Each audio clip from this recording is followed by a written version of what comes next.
Amados hermanos, nuevamente muy buen día a todos y reiterar la bienvenida a todos los que nos visitan por primera ocasión. Vamos a continuar, hermanos, con el estudio del Evangelio de Juan.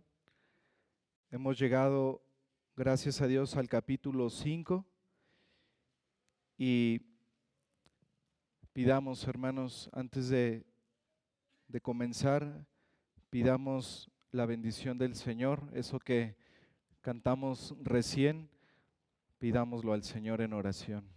Oremos, hermanos.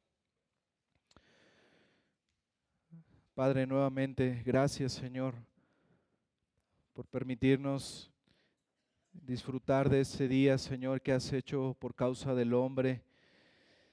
Disfrutar de tanta bendición que hay, Señor, al adorarte, al orar a ti. Y ahora, Señor, al recibir tu preciosa palabra. Señor, como cantamos, habla a nuestras vidas, Señor. Háblanos, Padre, para que seamos transformados, para que seamos llevados cada vez más a ser como Cristo, Señor. Que su carácter siga siendo moldeado en nosotros, Señor, por medio de tu palabra. Queremos, Señor, que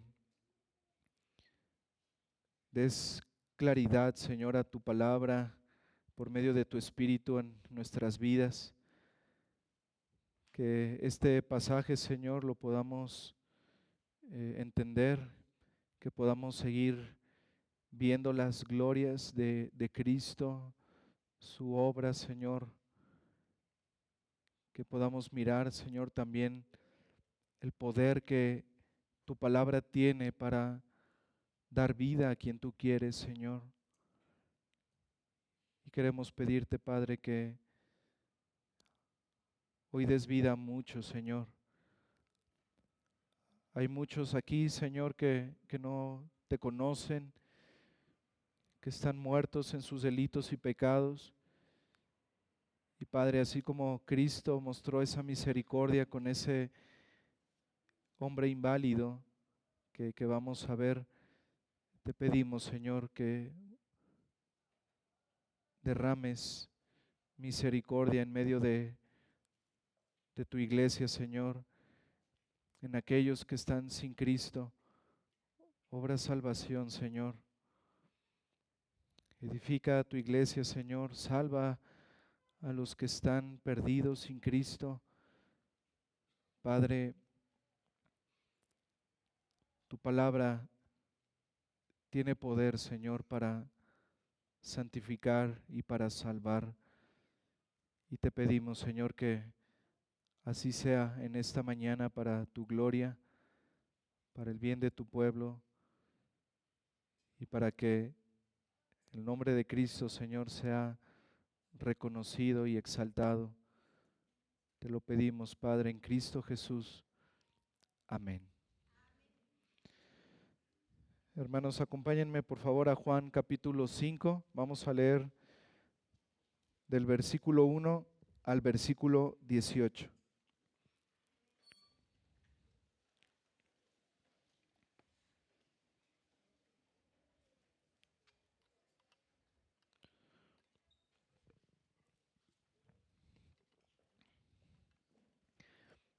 Juan capítulo 5, versículos del 1 al 18.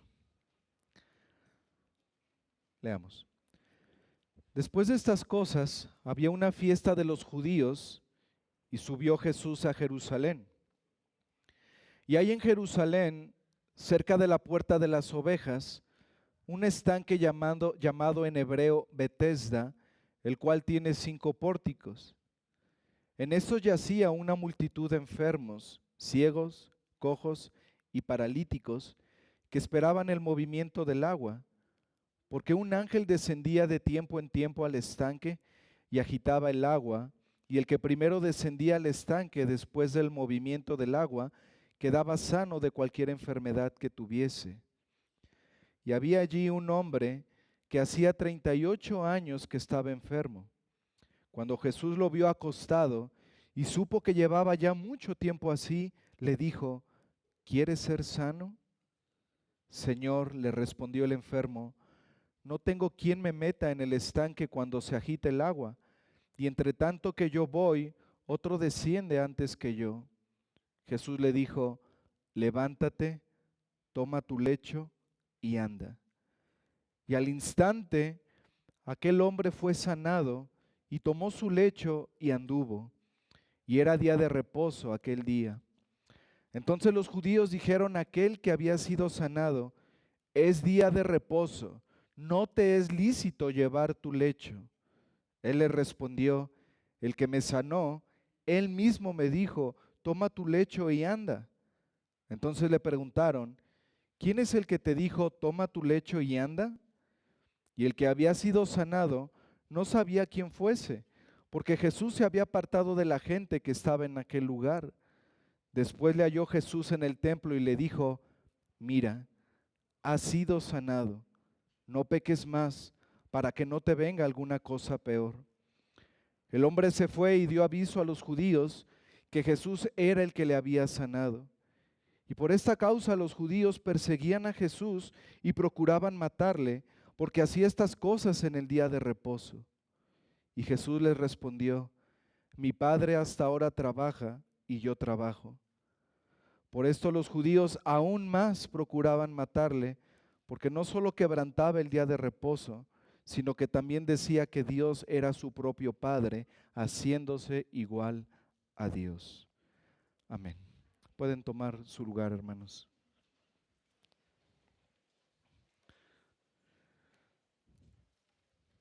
Hermanos, hasta este momento, en este estudio del Evangelio de Juan, hemos visto que el apóstol Juan se ha centrado en mayor medida, casi exclusivamente, en los encuentros del Señor Jesús con diversas personas.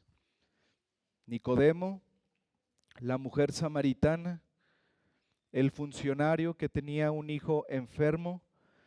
Y en este pasaje, hermanos, encontramos otro encuentro, ahora con un hombre inválido. Y veremos, hermanos, que la curación de este hombre llevó a un conflicto con los fariseos, los líderes religiosos de aquel entonces.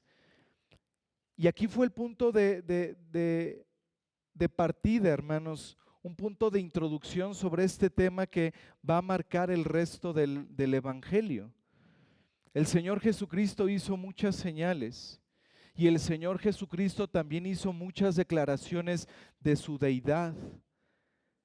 Pero estas cosas, hermanos, para los fariseos, en vez de llevarlos a los pies de Cristo reconociendo que Él era el Mesías, esto los llevó a más bien procurar perseguirle, matarle y seguir con su sistema legalista judío. Así que aquí tenemos el comienzo de la hostilidad, de la persecución y del rechazo que iba a marcar la vida del Señor Jesucristo a lo largo de su ministerio. Y hermanos, esto es algo que Juan ya nos había adelantado desde su prólogo. A lo suyo vino y los suyos no le recibieron.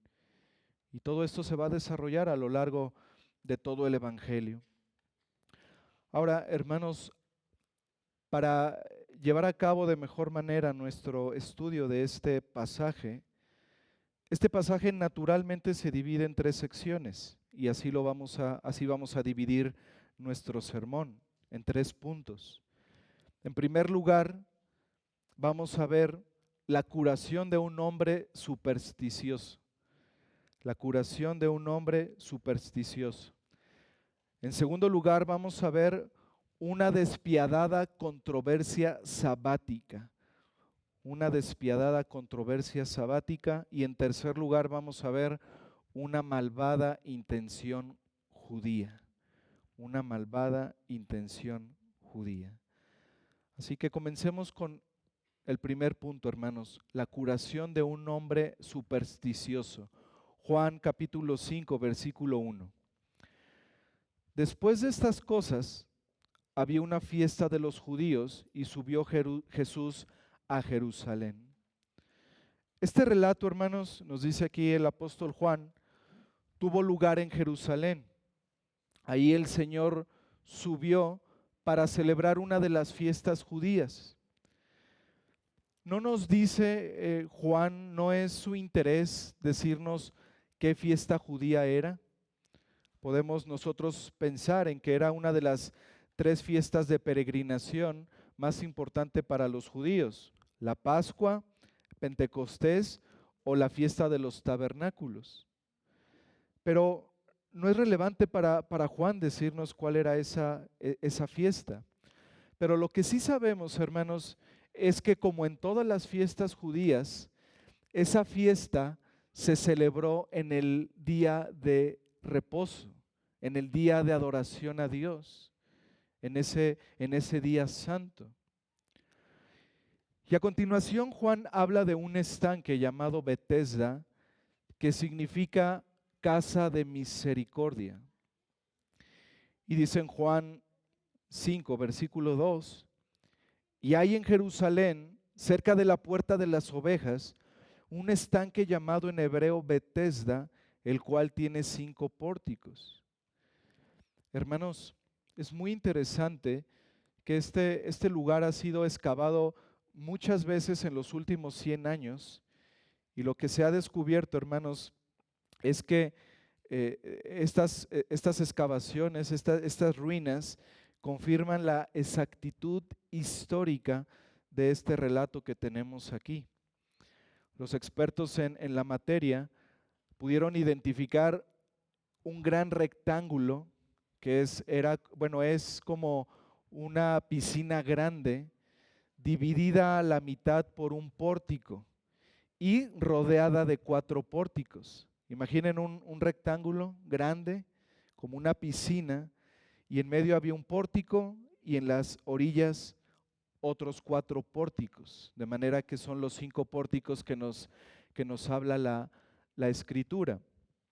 Un pórtico, hermanos, era una hilera de columnas que sostenía un techo, y es ahí donde estaban resguardados los enfermos en espera de obtener un milagro ahí. Y este estanque, hermanos, estaba abierto al público como un lugar de purificación ritual. Y nos dice Juan aquí, hermanos, que ahí había varios enfermos. Había ciegos, cojos y paralíticos. Juan 5, versículos del 3 al 6. En estos yacía una multitud de enfermos, ciegos, cojos y paralíticos, que esperaban el movimiento del agua, porque un ángel descendía de tiempo en tiempo al estanque y agitaba el agua, y el que primero descendía al estanque después del movimiento del agua quedaba sano de cualquier enfermedad que tuviese.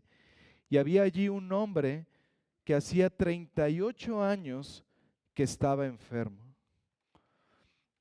Vemos aquí, hermanos, un hombre con una enfermedad, 38 años sin poder caminar. Parece ser, hermanos, que era un hombre inválido, un hombre paralizado de la cadera hacia abajo.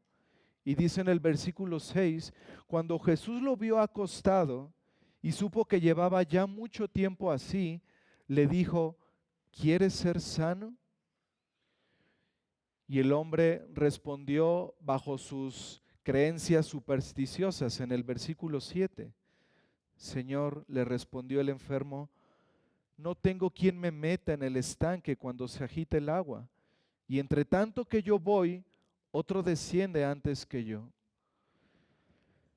Hermanos, ese hombre enfermo, 38 años con esa enfermedad que le impedía caminar, ese hombre realmente pensaba que cuando se agitaba el agua de ese estanque, el primero que entrara en él sería sanado. Y podemos ver aquí, hermanos, una triste respuesta que le hace al Señor Jesús. Ese hombre había intentado meterse en otras ocasiones a ese estanque. Podemos pensar quizá varios años, quizá los mismos 38 años de su enfermedad. Es una triste respuesta que ese hombre le da al Señor Jesús, porque finalmente era una creencia supersticiosa. Ahora, hermanos, una explicación del por qué ese hombre podía pensar eso la encontramos en el versículo 4. Porque un ángel descendía de tiempo en tiempo al estanque y agitaba el agua, y el que primero descendía al estanque después del movimiento del agua quedaba sano de cualquier enfermedad que tuviese. Esto, hermanos, esto nos ayuda a entender la creencia de ese hombre. Pero es muy importante mencionar algo aquí, hermanos. El final del versículo 3, donde dice que esperaban el movimiento del agua, y todo el versículo 4 no se encuentran en los manuscritos más antiguos. Esto es muy importante de saber. De hecho, hermano, si tú tienes una Biblia de las Américas, si tú tienes esta traducción, te darás cuenta que al final del capítulo 5 viene una nota donde precisamente se dice que el final del versículo 3 y todo el versículo 4 no se encuentra en los manuscritos más antiguos. Si tú tienes una nueva versión internacional, te darás cuenta de que no existe el versículo 4.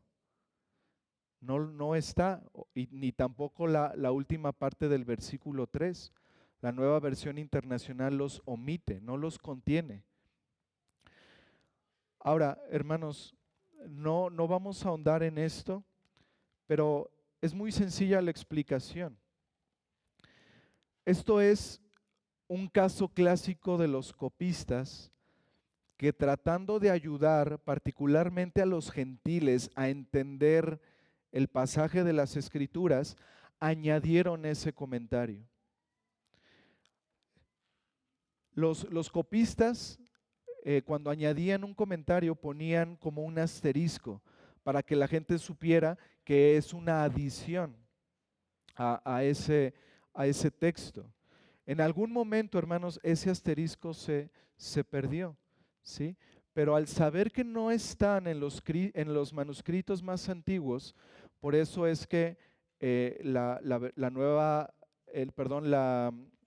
las traducciones, la Biblia de las Américas pone esa nota. Y es por eso también que la nueva versión internacional omite esos versículos. Entonces, esos versículos, hermanos, el 4 y la última parte del versículo 3,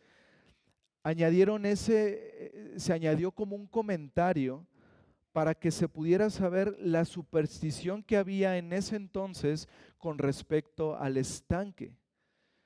Entonces, podemos decirlo de esta manera, hermanos, es un comentario no inspirado, pero que ayuda a entender por qué esos enfermos estaban ahí. Entonces, hermanos, volviendo al texto, vemos que este hombre lisiado tenía su esperanza puesta en esa superstición, en esa creencia. Por supuesto, no había ninguna seguridad de que eso pudiera pasar, no hay ningún escrito, no hay ningún informe que nos diga que eso llegó a ocurrir.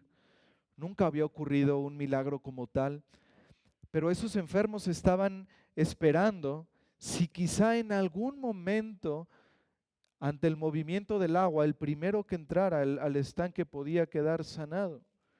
Era una superstición. Algo como cuando alguien avienta una moneda hacia atrás, hacia una fuente. En el fondo uno sabe que eso no es verdad, que eso no va a pasar, pero aún así la gente está ahí aventando sus monedas por una cuestión de superstición. Y así podemos hablar de muchos otros ejemplos. Y este hombre, hermanos, lisiado del cuerpo, pero también lisiado del alma, recibe una palabra misericordiosa del Señor en la casa de misericordia.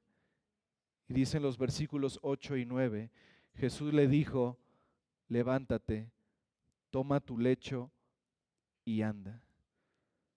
Versículo 9, y al instante aquel hombre fue sanado y tomó su lecho y anduvo, y era día de reposo aquel día.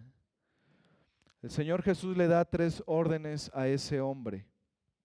Levántate, toma tu lecho y anda. E inmediatamente, nos dice la Escritura, inmediatamente el hombre sanó. El poder de Dios en Cristo obró sanidad en su cuerpo, en un instante. Esto es algo maravilloso, hermanos. El Señor Jesús le dio vida a esas piernas muertas. Ahora, hermanos, esta sanidad no salvó al inválido. Este hombre, de hecho, vemos que fue un malagradecido después de recibir el milagro. Y de hecho, como vamos a ver más adelante, delató al Señor Jesús ante el Sanedrín. Pero la sanidad de este hombre, hermanos, tenía un propósito mayor, un propósito que vemos más adelante en el capítulo 5. El propósito, hermanos, era demostrar el poder de la palabra de Cristo para poder dar vida a quien Él quiere. Mira lo que dice Juan 5, versículo 21. Porque como el Padre levanta a los muertos y les da vida, así también el Hijo a los que quiere da vida. Así que esta sanidad que obró el Señor Jesús era una señal del poder que Cristo tenía para dar vida por medio de su palabra. Cuando el Señor Jesús le dijo a ese hombre, levántate, esa palabra causó, hermanos, que el hombre sanara por completo y al instante. Este hombre no necesitó terapia de rehabilitación para recordar cómo caminar. Fue un milagro perfecto, hermanos. No como los milagros de muchos charlatanes que ocupan el nombre del Señor Jesús para hacer sus engaños.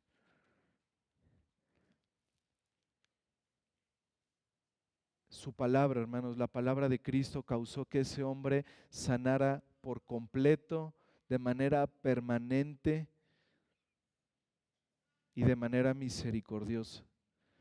Vemos aquí, hermanos, que la palabra de Cristo tiene ese poder. Y esto, amados hermanos, como lo vimos en el estudio del viernes en línea, esto debe animarnos a diariamente ir a la Escritura, a estudiarla, hermanos, sabiendo que es la palabra de Cristo que tiene poder para transformar nuestras vidas, para cambiar nuestro carácter, que tiene el poder para santificarnos. Esto debe motivarnos a llevar la palabra a nuestros hijos, sabiendo que la palabra de Cristo tiene poder para salvarlos de su miseria espiritual y del infierno eterno.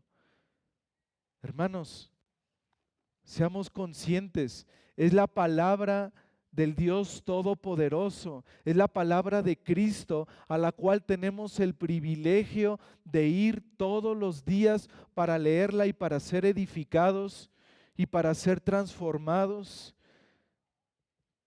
El Evangelio, hermanos, es poder de Dios para salvación.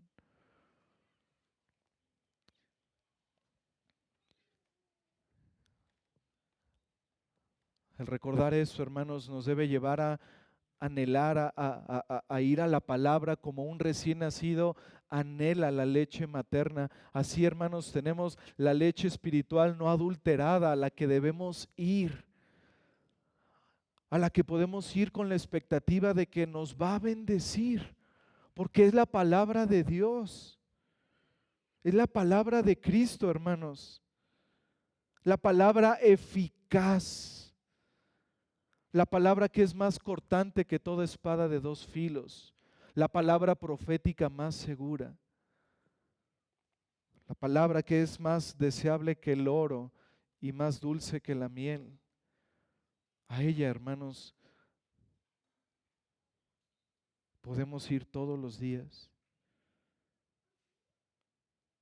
para que nuestro carácter sea cada vez más semejante al de Cristo, para que nuestros familiares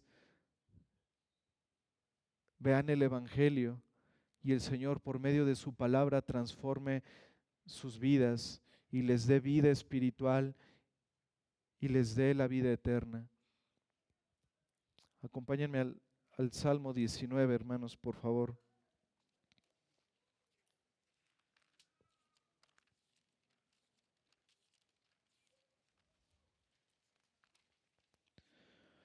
Salmos capítulo 19, versículos del 7 al 14.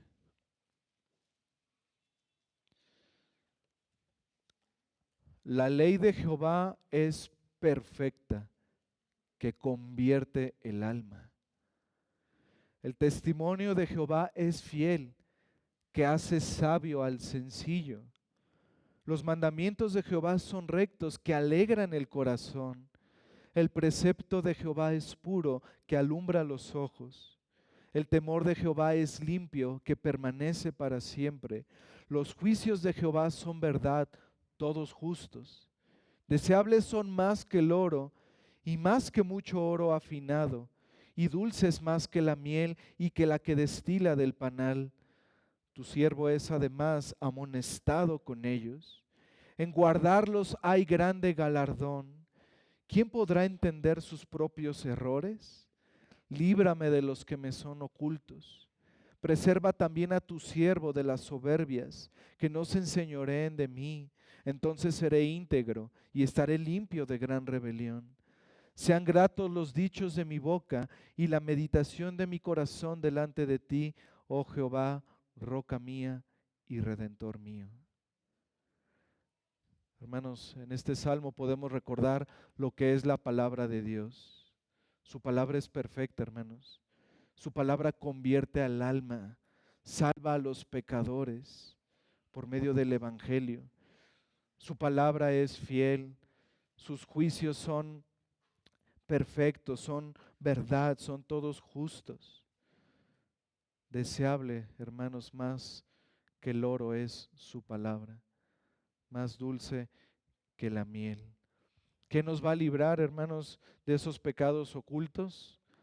La palabra que alumbra para que nosotros podamos ver esos pecados que pueden estar ahí en lo profundo de nuestro corazón.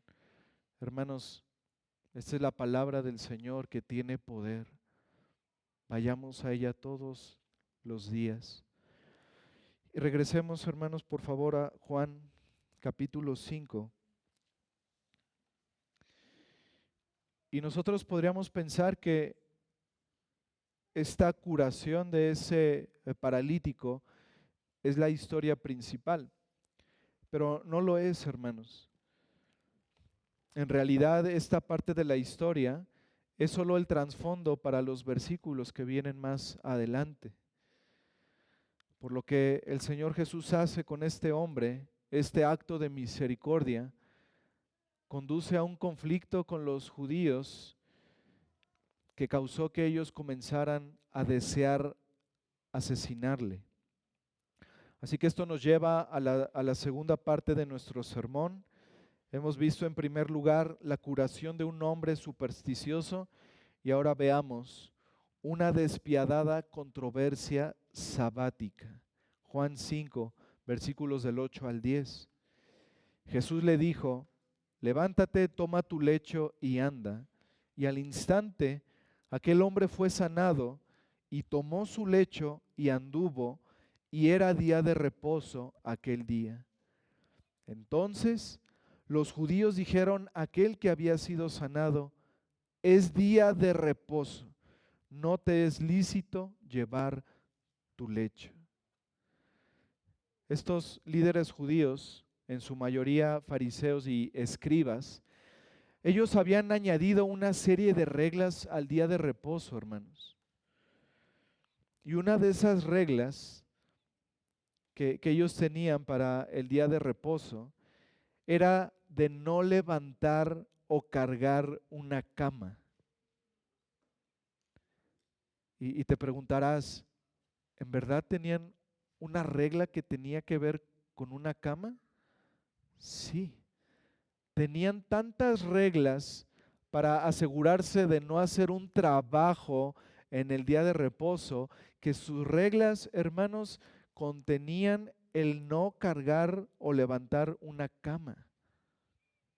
Porque ellos consideraban que al levantar una cama o al moverla, al cargarla, eso implicaba trabajo en el día de reposo. Hermanos, se trata de un hombre que acaba de recibir misericordiosamente un milagro, que misericordiosamente ha sido curado. Y lo que estaba haciendo era lo necesario para llevar su cama del estanque de Betesda hacia su casa.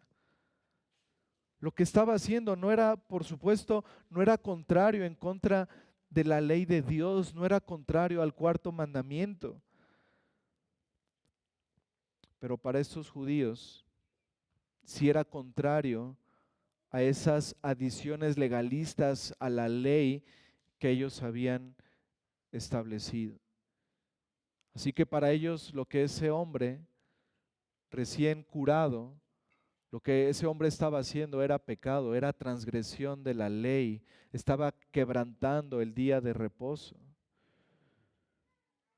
Y aquí podemos ver, hermanos, esa asombrosa insensibilidad. Aquí hay un hombre lisiado desde 38 años, ahora completamente curado. Pero su legalismo no les permitía ver eso, hermanos. El legalismo, hermanos, es algo tan detestable para el Señor que debemos tener mucho cuidado de caer en eso. Ignoran ellos el misericordioso milagro de Dios. ¿Y qué es lo que ven? A un hombre violando el sábado, quebrantando el día de reposo. Ellos no entendían algo, hermanos. Ellos no entendían que Dios hizo el día de reposo por causa del hombre. Ellos no entendían que el día de reposo era un día de bendición. Era un día de adoración, era un día de gozo, era un día de fiesta. Pero la ceguera de su corazón legalista no les permitía ver esto. Y tristemente, hermanos, este hombre recién curado, tristemente, hermanos, él no era más espiritual que ellos. Él no mostró fe antes de su curación. Él no mostró agradecimiento después de su curación. Y lo que ahora vamos a ver es que él le echa la culpa a aquel que lo sanó, le echa la culpa de por qué estaba llevando su lecho. Juan 5, versículos del 10 al 13. Entonces los judíos dijeron a aquel que había sido sanado: es día de reposo, no te es lícito llevar tu lecho.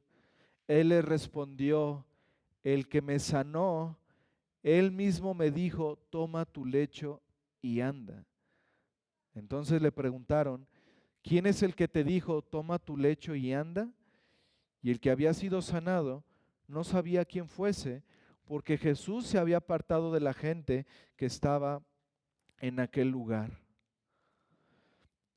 Más tarde, no sabemos cuánto tiempo pasó, pero más tarde se entera de quién se trata cuando Jesús lo busca y lo encuentra. Y dice en el versículo 14, después le halló Jesús en el templo y le dijo, mira, has sido sanado, no peques más para que no te venga alguna cosa peor.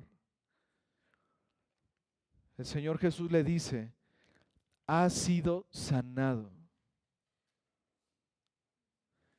En otras palabras, sé consciente, has sido sanado. Has sido sanado por Dios misericordiosamente. Y luego añade a esto una orden de dejar de pecar para que no le pase algo peor. Y pensemos en esto, hermanos. Algo peor de 38 años de padecer una lamentable enfermedad que le impedía caminar con todo el sufrimiento que esto implica. ¿Podía haber algo peor?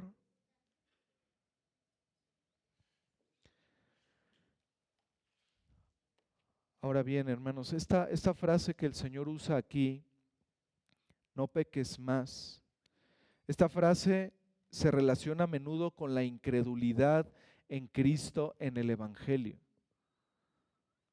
Así que Jesús le está advirtiendo que comprenda el mensaje de esa señal milagrosa que él acaba de recibir. Hermanos, aquí el Señor está haciendo dos cosas. Está llevando a este hombre a que crea en Él y a que se arrepienta de sus pecados. Cuando el Señor Jesús le dice, has sido sanado, le está diciendo, date cuenta, yo te sané. ¿No fue ese ángel en el que ustedes creen que desciende a las aguas? ¿No fueron las aguas curativas? Yo te sané. Lo está llevando, hermanos, a una fe en Él. Y cuando le dice, no peques más para que no te ocurra algo peor, lo está llevando al arrepentimiento. El Señor Jesucristo le advierte que si él continúa pecando contra Dios, sufrirá consecuencias peores que su enfermedad física,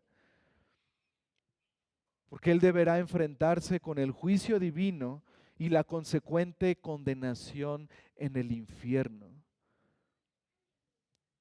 Este hombre debía ver a Cristo como el Dios encarnado, como el Mesías, y al mismo tiempo debía arrepentirse de sus pecados. Hermanos, Cristo no está interesado en obrar milagros para que la gente disfrute de salud y continúe en sus pecados pecando contra Dios.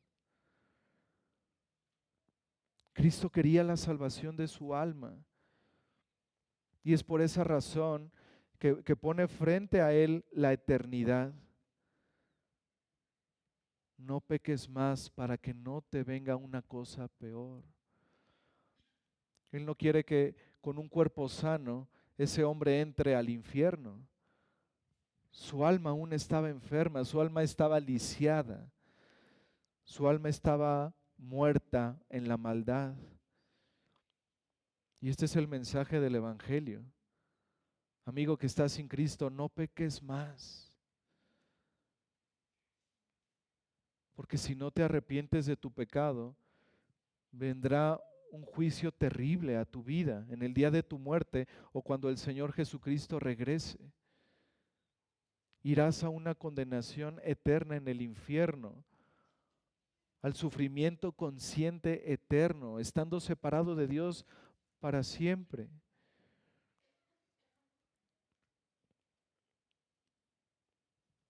No peques más contra el Dios Santo, reconcíliate con Él. Para eso Cristo vino, para poder reconciliarnos con Dios, para pasar de un estado de ser enemigos de Dios a un estado de ser amigos de Dios, de ser hijos de Dios. Pero vemos que este hombre no tiene una vista espiritual, no tiene fe.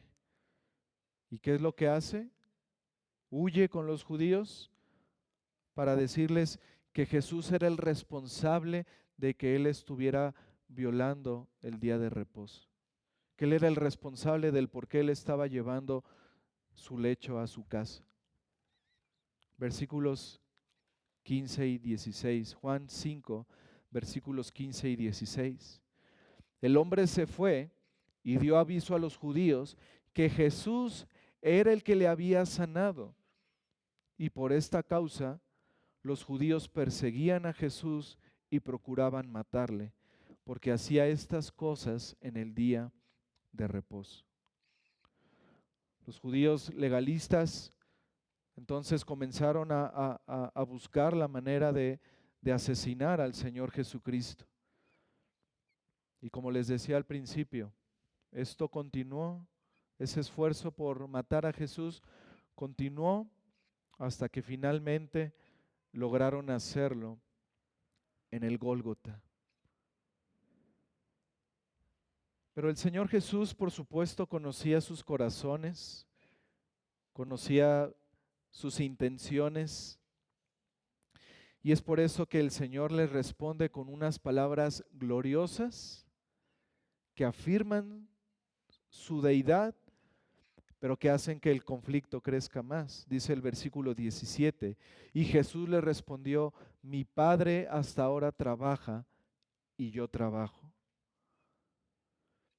Jesús explica por qué estaba bien lo que él había hecho. Y él les declara: mi Padre ahora trabaja y yo trabajo. Acompáñenme, hermanos, por favor, al libro de Génesis. Génesis capítulo 2.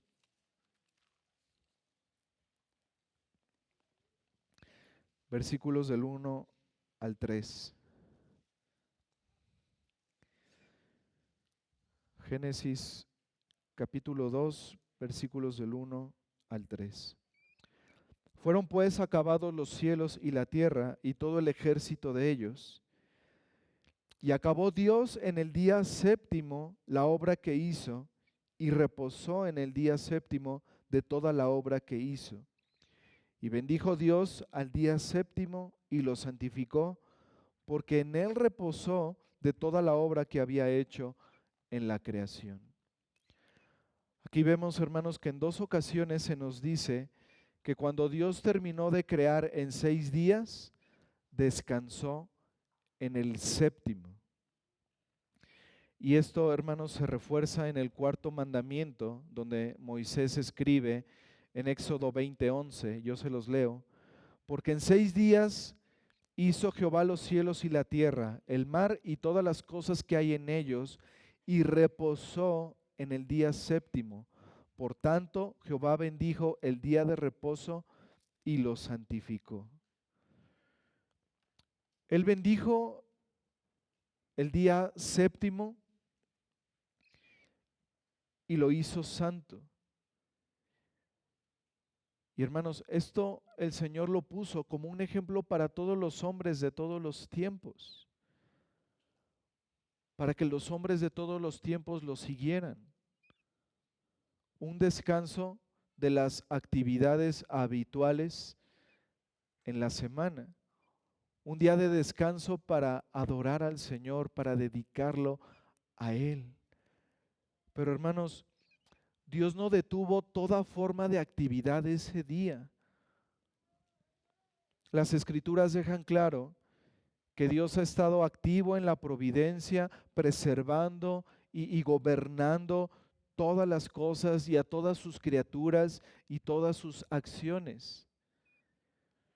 Ha estado trabajando en la redención, la obra sobrenatural de salvar a su pueblo.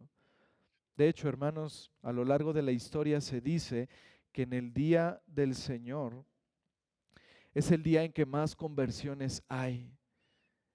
Podemos decirlo de esta manera: es el día en que el Señor más trabaja en la obra de salvación de su pueblo. Así que el descanso sabático de Dios no era sinónimo de ociosidad o de inactividad. Él cesó de un tipo de trabajo, de la creación, para poder establecer un modelo para el hombre y para poder hacer otras cosas, para poder hacer otro tipo de trabajo. Un trabajo en las cosas espirituales. Y así Jesús dice a estos fariseos, a estos judíos, así el Señor dice con precisión: mi Padre hasta ahora trabaja y yo trabajo. Dios estaba activamente trabajando, hermanos, y había trabajado en la sanidad de ese hombre en el día de reposo. Y Jesús estaba trabajando junto a su Padre. Esto, por supuesto, hermanos, no era violación o una excepción al día de reposo. Más bien, era una corrección al legalismo de esos judíos al respecto. En otras palabras, hermanos, ese milagro que el Señor Jesucristo obró era una exhortación y una corrección a la manera en que esos judíos legalistas estaban considerando el día de reposo. Fue una lección para ellos, hermanos.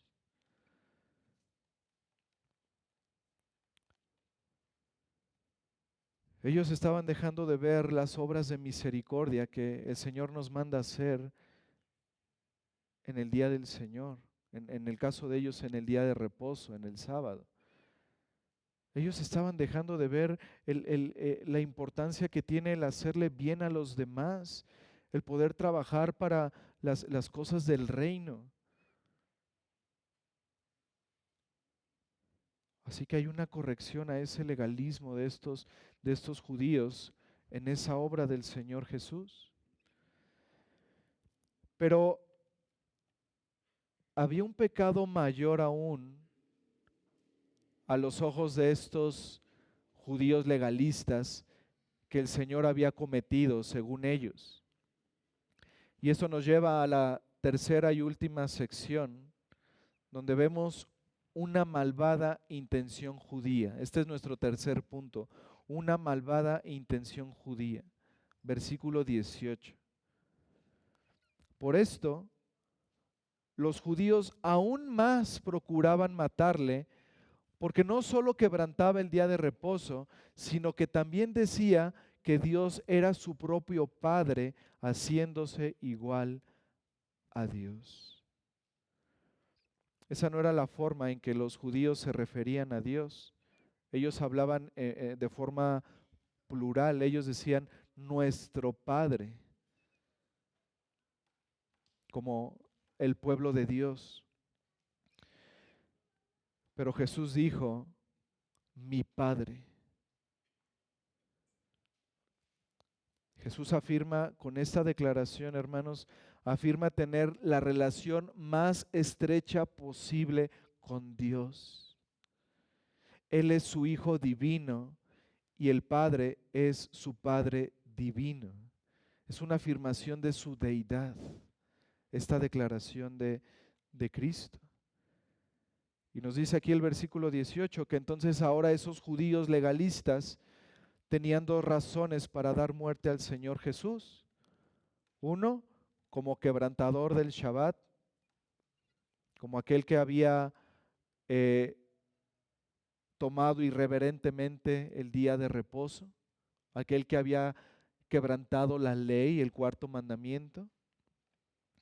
Y la otra razón es que había añadido a esto blasfemia, porque había llamado a Dios su propio Padre, haciéndose de esta manera igual a Dios.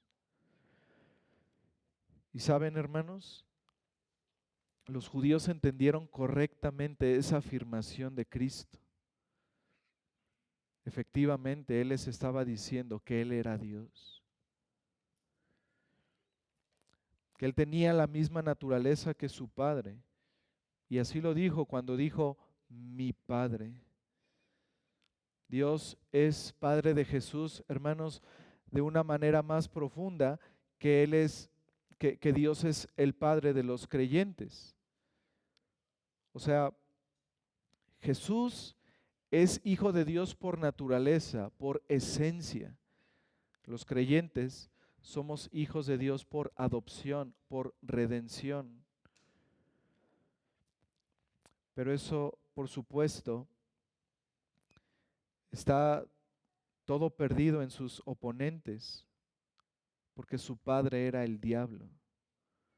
El padre de esos judíos era el diablo y por eso comenzaron a buscar eh, razones para matar al Señor Jesús.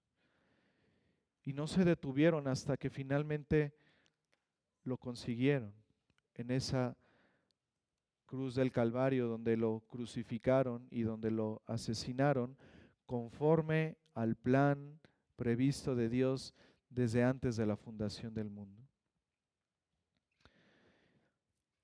Y este relato, hermanos, continúa a lo largo de este capítulo 5 que vamos a seguir estudiando. Pero hasta aquí, hermanos, quiero dar 4 aplicaciones que tenemos aquí en este texto.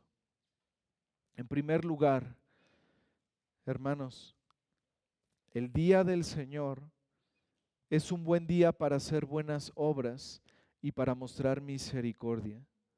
Esto debe quedarnos claro, hermanos. Dios nunca prohibió las obras de misericordia en el día de reposo. No es un día de ociosidad, como decíamos, para quedarse a ver televisión o para salir de paseo, no. Es un día de santa actividad para adorar a Dios.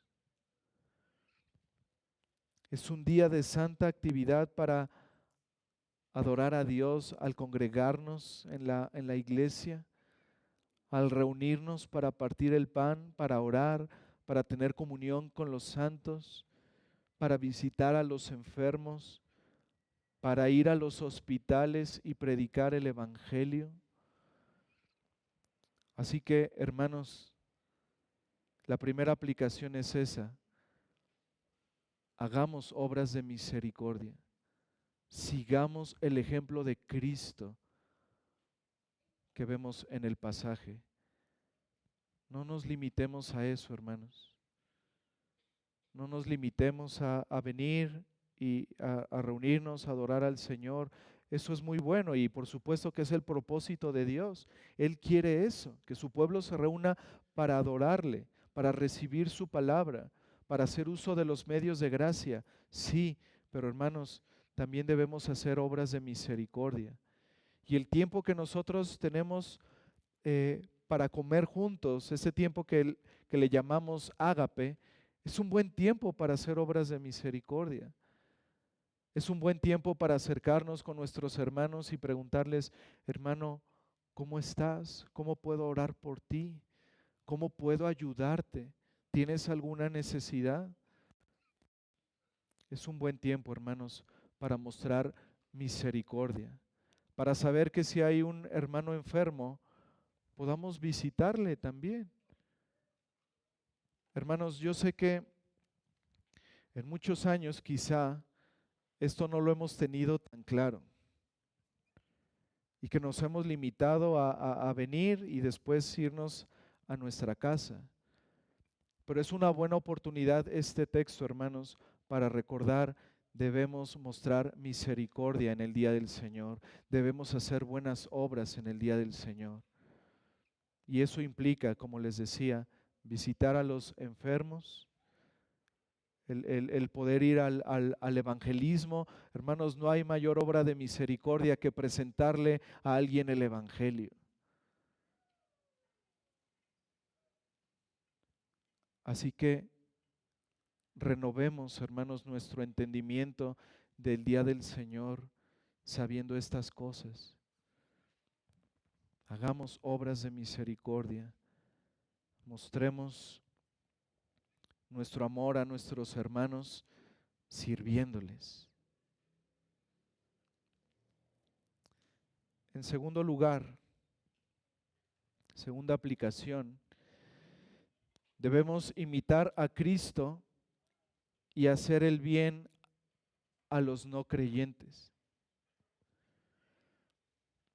Aunque nuestras primeras responsabilidades de misericordia, hermanos, son con nuestra familia, con la iglesia, hermanos, no debemos descuidar el hacer bien a los no creyentes. Debemos hacer bien a todos los hombres, incluso a los que no lo merecen, incluso a los ingratos, incluso a los que huyen hacia nuestros enemigos y nos quieren hacer la vida imposible. Aún a ellos, hermanos, debemos hacerles bien. Dice en Gálatas 6:10, así que según tengamos oportunidad, hagamos bien a todos y mayormente a los de la familia de la fe. En tercer lugar, debemos recordar que todas las religiones ideadas por el hombre, todas promueven la importancia de las obras humanas para obtener algún beneficio. Frecuentemente se motiva a los hombres a que ejerzan su libre capacidad de buscar a Dios y de recibir su gracia, pero hermanos, la realidad es otra. El hombre no puede buscar por sí mismo a Dios.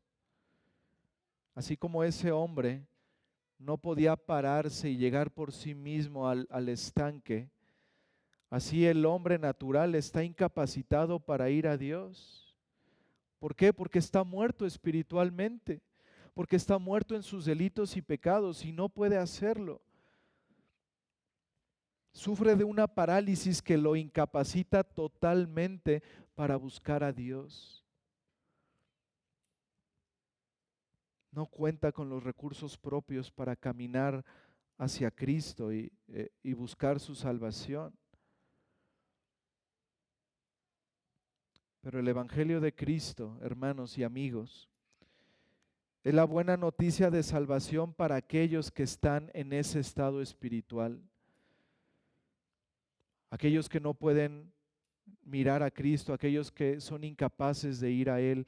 La buena noticia de Cristo, hermanos, es que Él sale a buscar a los perdidos y que Él de manera misericordiosa obra por medio de su palabra, por medio de su evangelio, para dar vida y para levantar a esos muertos espirituales y llevarlos a Él.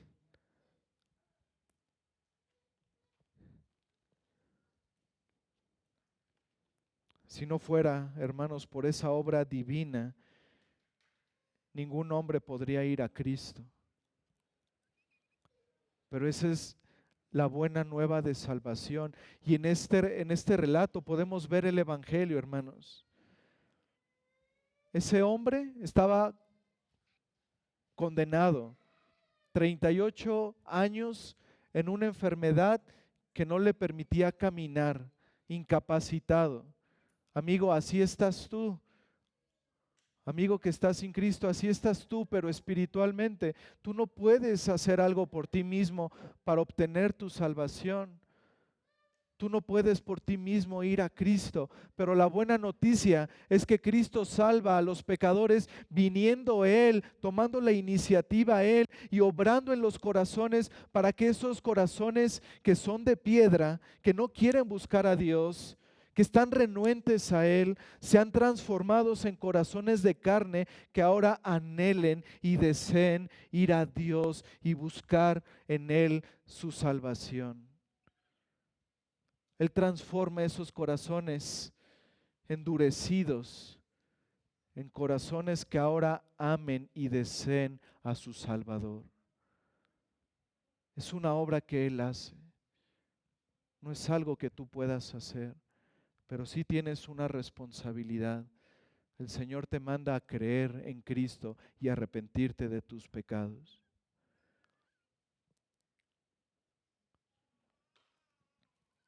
Y en cuarto lugar, hermanos y amigos, la recuperación de la enfermedad debe llevarnos a reflexionar sobre nuestros pecados. Después de recuperarnos de la enfermedad, debemos reflexionar sobre nuestros pecados. Cada enfermedad y cada curación es la voz de Dios en la providencia. Asegúrate de escucharlo. Y es muy apropiado escuchar lo que el Señor Jesús le dijo a ese hombre: deja de pecar. Si somos cristianos, si somos creyentes, debemos examinarnos a nosotros mismos para ver si nuestro pecado desempeñó algún papel en nuestra enfermedad. Tal vez sí, tal vez no. Y de hecho, a menudo no lo vamos a saber. Pero lo haya hecho o no, cuando nosotros estemos bien, cuando hayamos salido de esa enfermedad, debemos comprometernos a una renovada obediencia a Dios, con esa nueva fuerza que Él nos ha dado en esa recuperación de la enfermedad. Pero si no eres cristiano, si no has creído en Cristo, y hay muchos aquí en esa condición, amigo, cuando estés enfermo, por favor, considera que si sigues pecando contra Dios, lo que vendrá sobre ti será mucho peor que la dolencia y los malestares que ahorita estás pasando.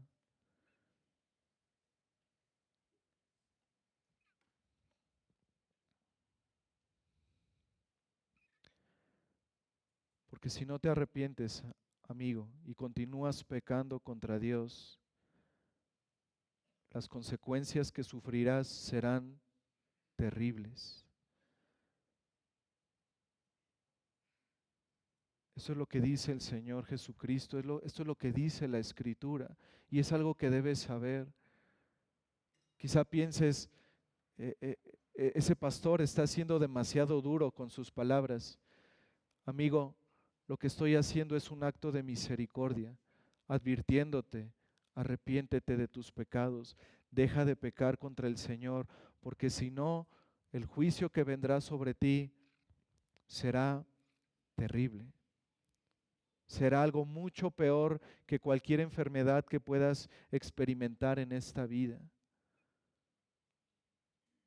Si no te arrepientes y llega el día de tu muerte, o viene la segunda venida del Señor Jesucristo, tú padecerás eternamente un sufrimiento consciente en el infierno. Amigo, no seas como ese hombre que fue curado y que en lugar de ir al Señor Jesús y caer de rodillas ante Él, siguió pecando. Arrepiéntete y cree en el Evangelio y serás salvo. Hoy puede ser el día de tu salvación, amigo. Y hermanos, todos de alguna manera, hemos sido librados de alguna enfermedad, algunos de enfermedades más graves, más grandes, algunos de enfermedades más pequeñas.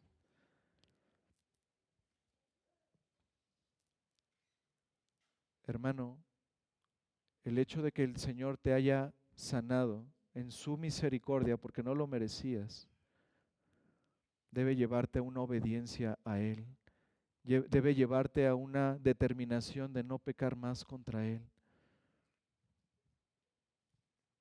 de vivir una vida en santidad, en agradecimiento al Señor por su misericordia, porque Él pudo haberte dejado en esa enfermedad y que padecieras, pero Él es muy misericordioso. Él es muy misericordioso. Y aún, hermano, si Él está permitiendo una enfermedad en tu vida actualmente, dale gracias, porque sabemos que todas las cosas para los que aman a Dios, todas las cosas son para bien.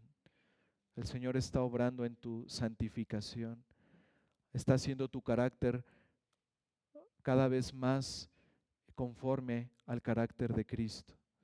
Da gracias a Dios que nos permite experimentar esas aflicciones, esos sufrimientos, para depender más de Él, para mirar cada vez más a Cristo, para mantener nuestra mirada en Él.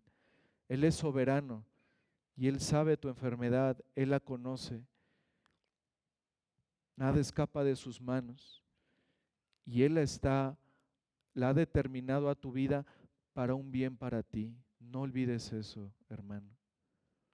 No olvides eso. Nuestro Señor es muy misericordioso. Oremos. Padre, gracias, Señor, por tu palabra que nos confronta, Señor, pero también que nos consuela, que nos recuerda cuán misericordioso has sido, Señor, en Cristo. Te damos gracias, Señor, porque tú nos has librado de la peor enfermedad, la enfermedad del pecado y sus consecuencias, y nos has dado vida en Cristo, Señor. Gracias te damos por ello. Padre, ayúdanos a no ser oidores olvidadizos. Ayúdanos a poner por obra tu palabra. Llévanos, Señor, a una obediencia cada vez mayor. Ayúdanos a que podamos, Señor, determinar en nuestras vidas ser obedientes, no solo porque nos hayas librado de alguna enfermedad, sino porque nos has librado del infierno, de la condenación, de la esclavitud de nuestros pecados, Señor. Ayúdanos, Padre, a vivir en santidad, a vivir vidas conforme a esta nueva vida que tenemos en Cristo, a vivir vidas en agradecimiento, en santificación por lo que tú has hecho por nosotros, por esa misericordia que has mostrado al librarnos de esa condenación eterna. Señor, ayúdanos a mirar que lo único que podemos hacer como consecuencia de esa obra de salvación que has hecho en nuestras vidas es dedicar nuestras vidas por completo a ti, Señor. En esos sacrificios vivos, ayúdanos, Señor, a entregar todo nuestro ser a ti, todo nuestro servicio a ti, todas nuestras fuerzas a ti, Señor, porque lo que has hecho al darnos salvación es el milagro más maravilloso que podemos recibir, Señor. Es la misericordia más grande que tú nos pudiste dar, la salvación en Cristo. Ayúdanos, Señor, a ser fieles a tu palabra y, Padre, te pedimos obres en aquellas almas que están sin Cristo. Obra, Señor. Dales el don de la fe y del arrepentimiento para que vengan a Cristo y sean salvos. Que no se pierdan en el infierno, Señor. Que puedan conocerte y disfrutar de todas las bendiciones que hay en Cristo. Por favor, Señor, salva a muchos de los que están aquí, que no se pierdan en sus pecados. Te pedimos esto, Señor, en el nombre y por los méritos de Cristo. Amén. Hermanos,